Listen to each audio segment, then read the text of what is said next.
खबर शामिल करेंगे मोहम्मद अतीक नुमाइंदा की। नुमान असगर वापडा पे अपनी ड्यूटी बहुत अच्छे तरीके से निभा रहा है। उनके आसपास इलाके इकबालाबाद, फतेहपुर और उसके अलावा ये इतवार वाले दिन भी ड्यूटी करते हैं। बहुत अच्छे इंसान हैं और पुरखलूस इंसान हैं और पुरखलूस तरीके के साथ ड्यूटी करते हैं। आवाम को टाइम भी देते हैं, रिलीफ भी देते हैं, यानी कि जिससे बिल ना जमा हो उसको टाइम दे देते हैं। वापडा चौक, बहादुरपुर, रहीमिया खान। मजीद जानेंगे मोहम्मद अतीक की इस वीडियो रिपोर्ट में। नुमान भाई, वालेकुम अस्सलाम।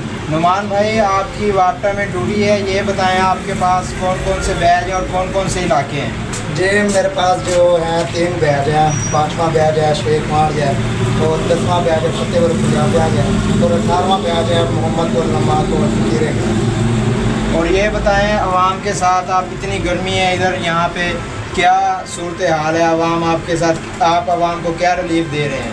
जी, सूरत हाल ये है कि एक तो बिजली के रेट बहुत बढ़े हुए हैं, बिल आ रहे हैं लोगों को बहुत ज़्यादा, तो हम जितना ताउन हो सकता है आवाम के साथ करते हैं। जितना हमसे रिलीफ हो सकते हैं हम आवाम को टाइम दे देते हैं कि टाइम पर बिल जमा करवाएँ। और दूसरी बात यह है कि किसी का कनेक्शन निकालते हैं हम ये करते हैं कि जो है ना हमें रिकवरी मिल जाए, बस बिल जमा हो जाए, किसी का मीटर ना काटे, किसी को गर्मी में ना बिठाएं। ये आपकी बहुत अच्छी बात है नुमान भाई। और ये बताएं, आप इतवार वाले दिन भी ड्यूटी करते हैं? जी, इतवार वाले दिन भी हमें ड्यूटी करनी पड़ती है क्योंकि रिकवरी के लासेस होते हैं, अफसरों का प्रेशर होता है, तो हफ्ता इतवार भी हमें छुट्टी नहीं मिलती, हमें काम करना पड़ता है। ये हमारे नुमान भाई थे वापडा से।